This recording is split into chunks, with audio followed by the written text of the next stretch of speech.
ఓం నమో వెంకటేశాయ. ఏడుకొండలవాడ వెంకటరమణ గోవింద గోవింద.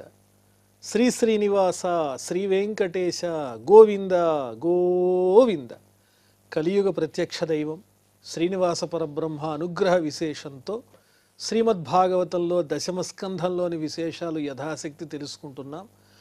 నారాయణం నమస్కృత్య నరం చైవ నరోత్తమం దేవీం సరస్వతీం వ్యాసం తతో జయముదీరయేత్.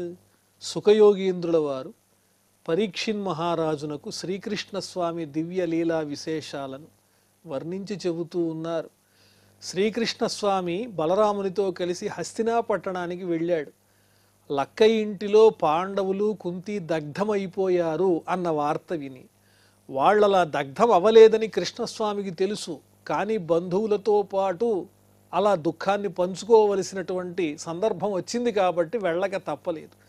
ఆ సమయంలోనే ఇక్కడ ద్వారకలో సత్రాజిత్తు నిద్రిస్తూ ఉండంగా అక్రూరుడు కృతవర్మ అనే ఇద్దరి చేత రెచ్చగొట్టబడినటువంటి శతధన్వుడు అనేటువంటి వాడు సత్యభామను సత్రాజిత్తు తనకిచ్చి వివాహం చెయ్యలేదనేటువంటి కక్షతో కోపంతో నిద్రిస్తున్న సత్రాజిత్తుని సంహరించి అతని దగ్గర ఉన్నటువంటి శమంతకమణ్ణి తీసేసుకున్నాడు.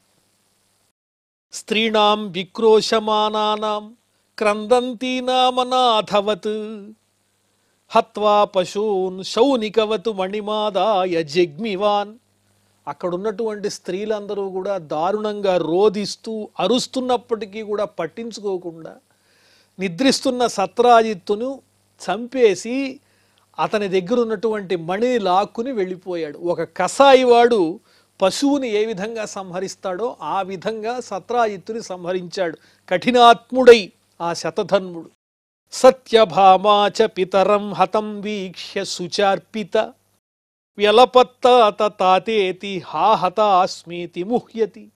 సత్యభామ తన తండ్రి సత్రాజిత్తును ఆ శతధన్వుడు సంహరించంగానే అక్కడికి వచ్చి విగతజీవుడై ఉన్నటువంటి తండ్రిని చూచి దారుణంగా విలపిస్తూ ఉన్నది. కంటి వెంట నీళ్లు కారుతూ ఉన్నాయి. తండ్రి తండ్రి హా హా మరణించావా అని అనేక రకాలుగా మూర్ఛపోతూ దారుణంగా దుఃఖించింది.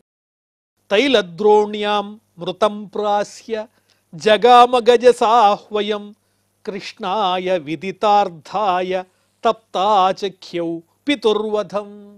ఆ తరువాత ధైర్యం తెచ్చుకుని ఆమె ఆ తండ్రి యొక్క దేహాన్ని తైలపాత్రలో భద్రపరిచి పాడవకుండా దేహము అక్కడి నుంచి బయలుదేరి తానే స్వయంగా హస్తినాపట్టణానికి సత్యభామ వెళ్ళింది. కృష్ణుడు ఎక్కడున్నాడో అక్కడికి వెళ్ళింది. హస్తినాపట్టణానికి సత్యభామే వెళ్ళింది. వెళ్ళి కృష్ణునకు తెలియజేసింది, నా తండ్రిని శతధన్వుడు చంపేశాడు అని. జరిగిందంతా తప్తమైనటువంటి హృదయంతో ఆ సత్యభామ తెలియజేసింది శ్రీకృష్ణ పరమాత్మకు. తదా కర్ణేశ్వరౌ రాజన్ అనుసృత్య నృలోకతాం అహో నః పరమం కష్టం ఇత్యస్రాక్షౌ విలేపతు.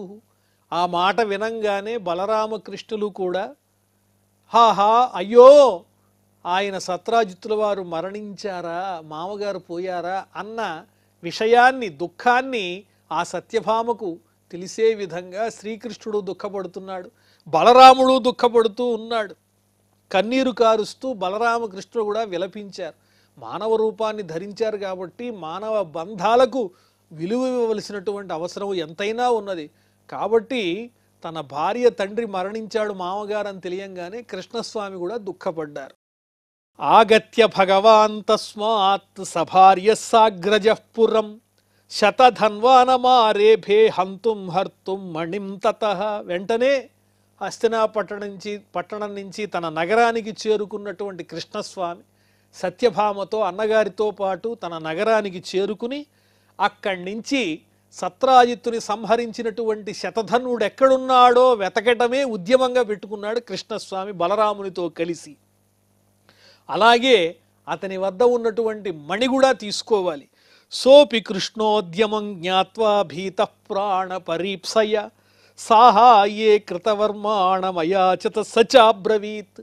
కృష్ణుడు తనని సంహరించాలని నిర్ణయించుకున్నాడు అని తెలిసి ఆ శతధన్వుడు భయపడిపోయాడు. వెంటనే పరిగెత్తుకుంటూ వెళ్ళి తనకి సలహా ఇచ్చాడుగా కృతవర్మ అనేవాడు, అతని దగ్గరికి వెళ్ళి, మిత్రమా, కృష్ణుడు నన్ను సంహరిస్తానని ప్రతిజ్ఞ చేశాడు, దొరికితే చంపేస్తాడు, కాస్త నన్ను రక్షించు అని కృతవర్మని అడిగాడు. అడిగితే అప్పుడు ప్రాణభయంతో ఉన్నటువంటి ఆ శతధన్వునితో కృతవర్మ ఇలా చెబుతున్నాడు, నాహమీశ్వరయో కుర్యాం హేళనం రామకృష్ణయో కోను క్షేమాయ కల్పేత తయోర్వృజనమాచరన్. పరమాత్మ స్వరూపులైనటువంటి బలరామకృష్ణులతో నేను విరోధం పెట్టుకుంటానా? వాళ్ళని అపహాస్యం చేసే ప్రయత్నం నేను చేశానంటే నేనే నశిస్తాను. నేను క్షేమంగా ఉండాలంటే, ఎవరైనా క్షేమంగా ఉండాలంటే బలరామకృష్ణులతో విరోధం పెట్టుకోకూడదు, వారిని ఏ విధంగానూ బాధ పెట్టకూడదు, వాళ్ళ పట్ల అపచారం చేయకూడదని కృతవర్మ చెప్పాడు. ఈ కృతవర్మ చెబితేనేగా రెచ్చగొట్టబడి మణిని తీసుకుని సత్రాజిత్తుని చంపాడు ఆ శతధన్వుడు. ఆ సలహా చెప్పినప్పుడు ఆలోచించుకోవాలి శతధన్వుడు. ఎవరైనా సలహా చెప్పినప్పుడు అది ఎంతవరకు ఉపయోగపడుతుంది, మనకి హాని కలిగిస్తుందా అనే విషయాన్ని పూర్వాపరాలు బాగా ఆలోచించుకుని ఉద్యమించాలి. కానీ ఎవరైనా రెచ్చగొట్టంగానే విచక్షణ లేకుండా ఆ పని చేసేస్తే, అనుకున్న పని అప్పుడే చేసేస్తే దానివల్ల వచ్చే విపరీతాలకు బాధ్యులు కావలసి ఉంటుంది. ఇది ఈ శతధన్వుని యొక్క జీవితాన్ని చూస్తే అర్థమవుతుంది.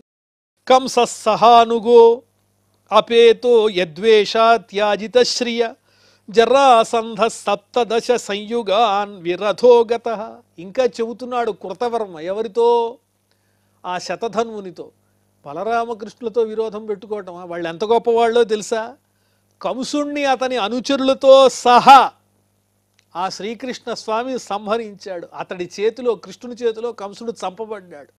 అంతేకాదు జరాసంధుడు తెలుసుగా నీకు, మహాపరాక్రమశాలి. అతడు 17 సార్లు 23 అక్షౌహిణీల సైన్యంతో కృష్ణుని మీద దండెత్తి మధురా పట్టడం మీద అతని చేతిలో ఓడిపోయి సిగ్గుతో తల వంచుకుని తిరిగి వెళ్ళాడు, రథం కూడా లేకుండా. అటువంటి బలరామకృష్ణులతో నన్ను విరోధం పెట్టుకోమంటావా ఓ శతధన్వా అంటున్నాడు ఇప్పుడు ఈ కృతవర్మ. ప్రత్యాఖ్యాత సచాక్రూరం పార్ష్ణిగ్రాహమయాచత. వెంటనే అక్రూరుల వారి దగ్గరికి వెళ్ళాడు, ఆయన పాదాలు పట్టుకున్నాడు శతధన్వుడు. అక్రూరా, నువ్వైనా రక్షించు బలరామకృష్ణుల నుంచి వచ్చే అపాయం నుంచి అన్నాడు. సోప్యాహకో విరుధ్యేత విద్వానీశ్వరయోర్బలం. పరమాత్మస్వరూపులైన బలరామకృష్ణుల యొక్క పరాక్రమాన్ని తెలిసిన ఎవడు మాత్రం వాళ్లతో విరోధం పెట్టుకుంటాడయ్యా ఓ శతధన్వా అంటున్నారు అక్రూరుల వారు కూడా. య ఇదం లీలయా విశ్వం సృజత్యవతి హంతి చ చేష్టాం విశ్వసృజో యస్య న విదుర్మోహితా జయ. ఎవరైతే ఈ విశ్వాన్నంతటినీ సృష్టిస్తున్నారో, నడిపిస్తున్నారో, సంహరిస్తున్నారో, తన మాయతో అందరినీ మోహింపజేస్తున్నారో, అలాంటి లీలాస్వరూపుడైనటువంటి స్వామి యొక్క తత్వాన్ని ఎవరైతే ఎరుగరో అలాంటి శ్రీకృష్ణ స్వామితో ఎవరు విరోధాన్ని పెట్టుకుని జీవించగలరు ఓ శతధన్వా అన్నాడు అక్రూరుడు. యస్సప్తహాయన శైలం ఉత్పాట్యైకేన పాణిన దధారలీలయా బాల ఉచ్చిలీంద్రమివార్భక. 7 ఏళ్ల వయస్సులోనే తన చేతి మీద గోవర్ధనగిరిని నిలబెట్టి దారుణమైనటువంటి రాళ్ల వర్షం నుంచి గోవ్రజాన్నంతటినీ కాపాడినటువంటి మహానుభావుడు ఆయన. గోవర్ధనగిరిని ఒక్క చేత్తో పెళ్లగించి పట్టుకున్నాడు. లీలగా ఏదో ఒక పుట్టగొడుగుని పట్టుకున్నట్లుగా చిన్నపిల్లవాడు, 7 ఏళ్ల పిల్లవాడు, ఆ వయస్సులోనే ఎంతో లీలగా ఒక పుట్టగొడుగుని చిన్నపిల్లవాడు పట్టుకున్నట్టు ఆ పెద్ద గోవర్ధనగిరిని తన చేతితో పెళ్లగించి ఎత్తి పట్టుకుని గోవ్రజాన్ని, గోపాలకులను, గోవులందరినీ కాపాడిన వాడతను. అలాంటి శ్రీకృష్ణునితో ఎవరైనా విరోధం పెట్టుకుంటారా ఓ శతధన్వ? నమస్తస్మై భగవతే కృష్ణాయాద్భుత కర్మణే అనంతాయాదిభూతాయ కూటస్థాయాత్మనే నమః. పరమాత్మస్వరూపుడైనటువంటి అద్భుతమైన లీలలు చేసేటువంటి చిత్ర విచిత్రమైన ఘటన సమర్థతతో కూడిన లీలల్ని ఆచరించేటువంటి, కర్మలు చేసేటువంటి, ఆద్యంతములు లేని ఆదిభూతుడైన శాశ్వత స్వరూపుడైన ఆత్మస్వరూపుడైన ఆ శ్రీకృష్ణ స్వామికి నమస్కారము అని అక్రూరుల వారు ఒక దండం పెట్టారు. ప్రత్యాఖ్యాత సతేనాపి శతధన్వా మహామణిం తస్మిన్యస్యాశ్వమారుహ్య శతయోజనగం యయౌ. వెంటనే అక్రూరుడు కూడా తిరస్కరించేటప్పటికి శతధన్వునికి ఏం చేయాలో అర్థం కాలేదు. వెంటనే తన దగ్గర ఉన్న శమంతకమణిని అక్రూరుల వారికి ఇచ్చేసి ఇది నీ దగ్గర ఉంచని చెప్పి అక్కడి నుంచి అశ్వాన్ని అధిరోహించినటువంటి వాడై 100 యోజనాల దూరం బయలుదేరి వెళ్ళిపోయాడు. 100 ఆమడల దూరం వెళ్ళిపోయాడు. గరుడధ్వజమారుహ్య రథం రామ జనార్దనౌ అన్వయాతాం మహావేగై అశ్వైరాజన్ గురుద్రుహం.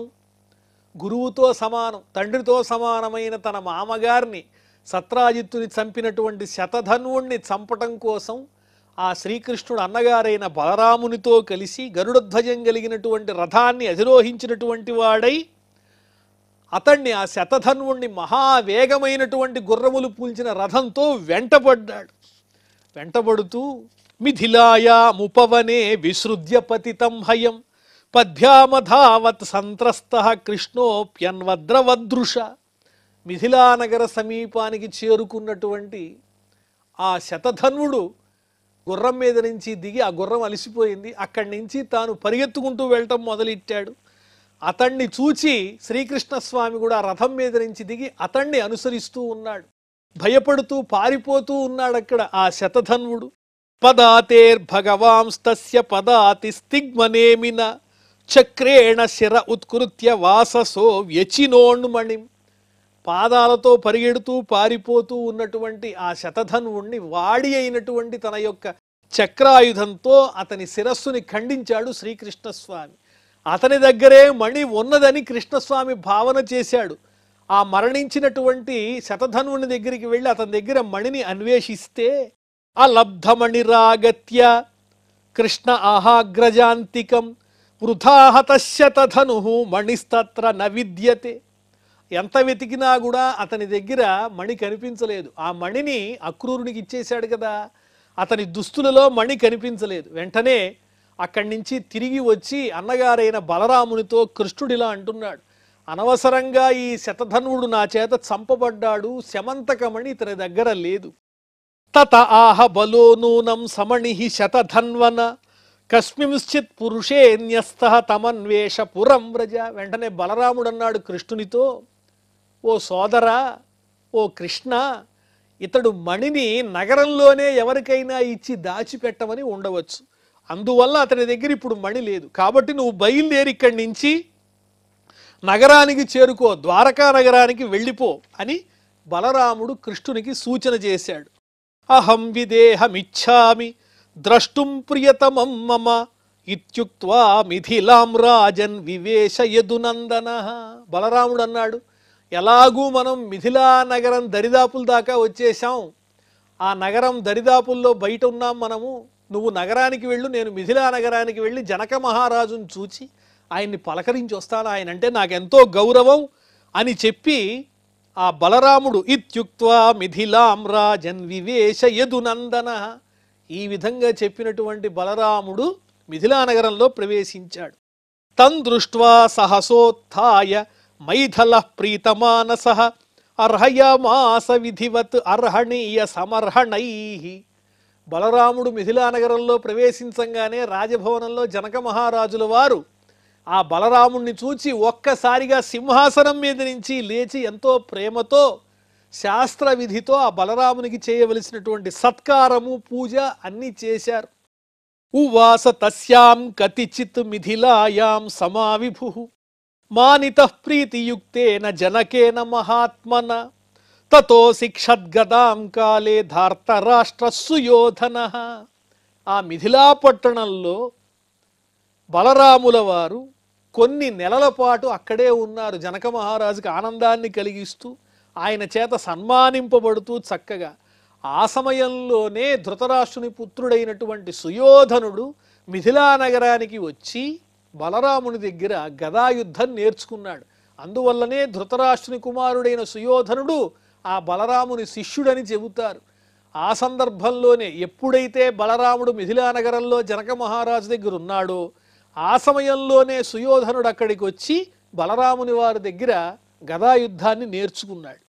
కేశవో ద్వారకామేత్య నిధనం శతధన్వన అప్రాప్తించ మణేః ప్రాహ ప్రియాయాః ప్రియకృద్విభు. శ్రీకృష్ణ పరమాత్మ బలరాముని ఆజ్ఞతో అక్కడి నుంచి బయలుదేరి నగరానికి చేరుకున్నారు. నగరానికి చేరుకుని శతధన్వుడు మరణించాడని చెప్పి అతని దగ్గర మాత్రం శమంతకమణి దొరకలేదు అన్న విషయాన్ని తన ప్రియ భార్య అయినటువంటి సత్యభామకి తెలియజేశారు. తతస్సకారయామాస క్రియా బంధోర్హతస్య వై సాకం సుహృద్భిర్భగవాన్ యాయాస్యుః సాంపరాయికాః. ఆ తరువాత తన బంధువులతో కలిసి మరణించినటువంటి మామగారైన సత్రాజిత్తుకి చేయవలసినటువంటి ఔర్ధ్వదైహికమైనటువంటి కర్మలు ఏవైతే ఉంటాయో అవన్నీ విధి ప్రకారంగా శాస్త్ర ప్రకారంగా బంధువులతో కలిసి చక్కగా నిర్వహింపజేశారు శ్రీకృష్ణ పరమాత్మ. అక్రూర కృతవర్మా చ శ్రుత్వా శతధనోర్వధం యూషతు భయవిత్రస్తౌ ద్వారకాయాః ప్రయోజకౌ. అక్రూరుడు కృతవర్మ వీళ్ళిద్దరూ ఆ శతధన్వుణ్ణి రెచ్చగొట్టి సత్రాజిత్తుని చంపేలాగా చేశారు, మణిని అపహరించేలాగా చేశారు. కాబట్టి వాళ్ళిద్దరూ తెలుసుకున్నారు శతధన్వుడు కృష్ణుని చేతిలో మరణించాడన్న వార్త ఈ కృతవర్మకి అక్రూరుడికి తెలిసి వాళ్ళు భయపడిపోయారు. కృష్ణుడు తమనేం చేస్తాడో అని చెప్పి భయంతో ద్వారకా నగరాన్ని విడిచిపెట్టి జరిగినటువంటి ఈ కార్యక్రమంలో తమ యొక్క హస్తం కూడా ఉన్నది కాబట్టి కోపించి కృష్ణుడు తమని శిక్షిస్తాడేమోనని భయపడి అక్కడి నుంచి బయలుదేరి ఊరు దాటి వెళ్ళిపోయారు. అక్రూరే ప్రోషితే అరిష్టాని ఆసన్వై ద్వారకౌకసాం శారీరమానసాస్తాపాః ముహుః దైవిక భౌతికాః. అక్రూరుడు ద్వారకా నగరాన్ని విడిచిపెట్టి వెళ్ళిపోతే ద్వారకలో ఉన్నటువంటి ప్రజలందరికీ కూడా మానసికమైన శారీరకమైనటువంటి ఎన్నో దుఃఖాలు ప్రాప్తించాయి, అనారోగ్యాలు బయలుదేరినాయి, దైవం వల్ల కలిగేటువంటి కష్టాలు కూడా కలుగుతూ ఉన్నాయి. అనావృష్టి ఇత్యాదులు ఆది భౌతిక ఆధ్యాత్మిక ఆది దైవికమైనటువంటి కష్టాలన్నీ కలుగుతూ ఉన్నాయి.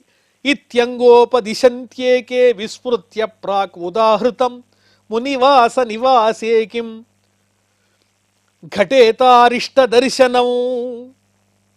కొంతమంది ఏమో అక్రూరుడు వెళ్ళిపోవటం వల్లే ఈ నగరంలో ఇలాంటి విపరీతాలు జరుగుతున్నాయని కొంతమంది పెద్దలంటే, మరికొంతమంది అన్నారు అదేమిటి, మహాయోగులైనటువంటి వాళ్ళు నిరంతరము పూజించేటువంటి అవతార పురుషుడు శ్రీకృష్ణ పరమాత్మ ఇక్కడ ఉండంగా ద్వారకలో అక్రూరుడు లేనంత మాత్రాన మనకి ఈ రకమైన విపరీతాలు జరుగుతాయా, అదేం కాదు అని మరికొంతమంది మాట్లాడుతూ ఉన్నారు. దేవే అవర్షతి కాశీశః శ్వఫల్కాయ గతాయ వై స్వసుతాం గాంధినీం ప్రాదాత్ తతో అవర్షత్ స్మ కాశీషు. ఈ సందర్భంలోనే అసలు అక్రూరుని యొక్క గొప్పతనం ఏమిటో చెబుతూ ఉన్నారు. అక్రూరుని యొక్క తండ్రి పేరు శ్వఫల్కుడు. ఆయన కాశీనగరానికి వెళ్ళిన సందర్భంలో కాశీనగరంలో అక్కడ వర్షాలు లేవు. అప్పుడు కాశీనగర ప్రభువు ఏం చేశారంటే శ్వఫల్కుని యొక్క గొప్పతనాన్ని తపశ్శక్తిని తెలుసుకుని తన కుమార్తె అయినటువంటి గాంధిని అనే కుమార్తెను శ్వఫల్కునికిచ్చి వివాహం చేశారు. ఆ విధంగా శ్వఫల్కునికి ఆ కాశీరాజు తన కుమార్తెనిచ్చి వివాహం చేసిన తర్వాత, గాంధినిచ్చి వివాహం చేసిన తర్వాత కాశీనగరంలో సువృష్టి పడింది. అందువల్ల అంటే అంత గొప్పవాడు శ్వఫల్కుడు, ఆయన ఎక్కడ ప్రవేశిస్తే అక్కడ సువృష్టి ఉంటుంది. అటువంటి మహాత్ముని కుమారుడు, తపశ్శక్తి సంపన్నుని కుమారుడు ఈ అక్రూరుడు కాబట్టి ఈయన కూడా అంతటివాడే. తత్సుతః తత్ప్రభావోసౌ అక్రూరో యత్ర యత్ర దేవోభివర్షతే తత్ర నోపతాపానమారికాః. ఆ శ్వఫల్కున్ అనేటువంటి గొప్పవాని యొక్క కుమారుడైన అక్రూరుడు కూడా తండ్రి వలె ప్రభావ సంపన్నుడు. ఆయన ఎక్కడ ప్రవేశిస్తే అక్కడ వర్షాలు పడతాయి కాబట్టి ఆయన లేకపోవటం చేతనే ద్వారకా నగరంలో సువృష్టి లేదు, విపరీతాలు కలుగుతున్నాయి, ఎన్నో దుష్టమైనటువంటి శకునాలు కనిపిస్తున్నాయి అని పెద్దలు మాట్లాడుకుంటూ ఉన్నారు. ఇతి వృద్ధ వచశ్రుత్వా నైతావదిహ కారణం ఇతి మత్వా సమానాయ ప్రాహాక్రూరం జనార్దన. ఇలా పెద్దలందరూ చేరి రకరకాల కారణాలు మాట్లాడుతూ ఉంటే కృష్ణస్వామి అనుకున్నారు అక్రూరుడు లేనంత మాత్రానే ఇదంతా జరగటం లేదు, శమంతకమణి కూడా అతని వద్దే ఉండి ఉంటుంది, ఈ శతధనుడు అతనికే ఇచ్చి ఉంటాడు అని ఊహించి ఆ అక్రూరుణ్ణి నగరానికి, ద్వారకా నగరానికి రప్పించటం కోసం దూతల్ని పంపించి ఎట్టకేలకు ఆ అక్రూరుణ్ణి నగరానికి తీసుకురాగలిగాడు. తీసుకుని వచ్చి రహస్యంగా శ్రీకృష్ణ పరమాత్మ అక్రూరుల వారిని అడుగుతున్నారు. పూజయిత్వా అభిభాష్యైనం కథయిత్వా ప్రియాః కథాః విజ్ఞాతాఖిల చిత్తజ్ఞః స్మయమాన ఉవాచ. చక్కగా అక్రూరుని పూజించి నువ్వంటే నాకెంతో గౌరవం అక్రూర మహాశయ అని ప్రియమైనటువంటి వాక్యాలన్నీ పలికి అతనికి భయం లేకుండా చేసి, నాకు తెలుసు నీ దగ్గరే శమంతకమణి ఉన్నదని నవ్వుతూ అతనితో అన్నీ ఎరిగినటువంటి పరమాత్మ ఇలా అంటున్నారు. నన్ను దానపతేన్యస్తః త్వయ్యాస్తే శతధన్వన. ఓ అక్రూర మహాశయ, శతధన్వుడు తన దగ్గరున్నటువంటి శమంతకమణిని నీకే ఇచ్చాడు కదూ, నీ దగ్గరే ఉందని నాకు తెలుసు. శమంతకో మణి శ్రీమాన్ విదితః పూర్వమేవనః. ఆ మణి నీ దగ్గరే ఉన్న విషయం మా అందరికీ తెలుసు. సత్రాజితో అనపత్యత్వాత్ గృహ్ణీయు దుహితుస్సుతాః దాయాం నినీయాపః పిండాన్ విముచ్యర్నంచ శేషితం. ఓ అక్రూరా, నేను చెప్పేది జాగ్రత్తగా విను. ఆ శమంతకమణి నీ దగ్గరే ఉన్నదన్న విషయం మాకు తెలుసు. సత్రాజిత్తుకు చేయవలసినటువంటి ఔర్ధ్వదైహికమైనటువంటి క్రియలన్నీ చేశాం. కాకపోతే అతనికి మగ సంతానం లేదు. ఆయనకున్నటువంటి పుత్రికల యొక్క కుమారులు అంటే దౌహిత్రులు కూడా అతనికి ఉన్నటువంటి సంపదలో అర్హులవుతారు. కాబట్టి శమంతకమణికి సంబంధించినటువంటి సంపద వారికి కూడా చెందుతుంది. సత్రాజిత్తు రుణ విముక్తుడయ్యాడు. దాయం నినీయాపః పిండాన్ విముచ్యర్నంచ శేషితం. ఆ సత్రాజిత్తుకి మగపిల్లలు లేరు కాబట్టి ఆ సత్రాజిత్తుని రుణ విముక్తుణ్ణి చేశారు వీళ్ళు. ఆయన కూడా వీళ్ళ రుణం తీర్చుకున్నాడు. ఆ మణి తప్పనిసరిగా నీవు చూపించవలసిందే. తథాపి దుర్ధరస్త్వన్యైః త్వయ్యాస్తాం సువ్రతే మణిః కింతు మామగ్రజः సమ్యక్ న ప్రత్యేతి మణిం ప్రతి. ఆ మణి నీ దగ్గరున్నా నా బంధువులందరూ ఆ మణి నా దగ్గరే ఉందని కొంతమంది పొరపాటు పడే అవకాశం కూడా ఉంది. ఇదివరకే మా అన్నగారైన బలరామునికి నా మీద అనుమానం వచ్చింది. నీ దగ్గరే మణి ఉన్నది కాబట్టి ఆ మణిని ఒక్కసారి చూపించు. దర్శయస్వ మహాభాగ బంధూనాం శాంతిమావహ అవ్యుచ్ఛిన్న మఖాస్తేద్య వర్తంతే రుక్మవేదయ. నువ్వు ఆ మణి ఇవ్వనక్కర్లేదు. ఆ మణి నీ దగ్గరే పెట్టుకో. నీవు తపస్సంపన్నుడవు కాబట్టి, ప్రభావ సంపన్నుడవు కాబట్టి ఆ మణి నీ దగ్గరే పెట్టుకుని నీవు చక్కగా యజ్ఞయాగాదులు అవి చేసుకో. బంగారు వేదికలు ఏర్పాటు చేసుకుని వాటికి లోటు ఉండదు. కానీ మణిని ఒక్కసారి గనక మా బంధువర్గంలో అందరికీ చూపించావనుకో, తద్వారా నా మీద ఉన్న అనుమానం పోతుందయ్యా అన్నారు శ్రీకృష్ణ స్వామి ఆ అక్రూరునితో. ఏవం సామభిరాలబ్ధః శ్వఫల్కతనయో మణిం ఆదాయ వాససా ఛన్నం దదౌ సూర్య సమప్రభం. వెంటనే సామవాక్యాలతో మృదువైన వచనాలతో కృష్ణస్వామి ఈ విధంగా కోరంగానే శ్వఫల్కుని కుమారుడైనటువంటి ఆ అక్రూరుల వారు తన వస్త్రంలో దాచబడి ఉన్నటువంటి ప్రకాశమానమైన ఆ మణిని శమంతకమణిని బయటికి తీసి శ్రీకృష్ణుల వారికి అందించారు.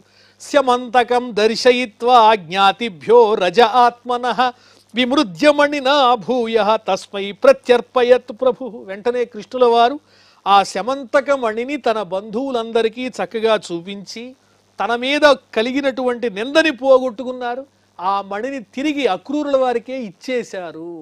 ఈ విధంగా ఈ శమంతకోపాఖ్యానాన్ని ఎవరైతే సంపూర్ణంగా శ్రవణం చేస్తారో వాళ్ళు ఆ పరమాత్ముని అనుగ్రహాన్ని పొందుతారు. ఇంకా మనం క్షమాప్రార్థనాదులతో ఈ కార్యక్రమాన్ని పరిసమాప్తం చేసుకుందాం. అథ క్షమాప్రార్థన. యదక్షరపదభ్రష్టం మాత్రాహీనంచ యద్భవేత్ తత్సర్వం క్షమ్యతాం దేవ నారాయణ నమోస్తుతే. శ్రియఃకాంతాయ కళ్యాణనిధయే నిధయేర్ధినాం శ్రీవేంకటనివాసాయ శ్రీనివాసాయ మంగళం.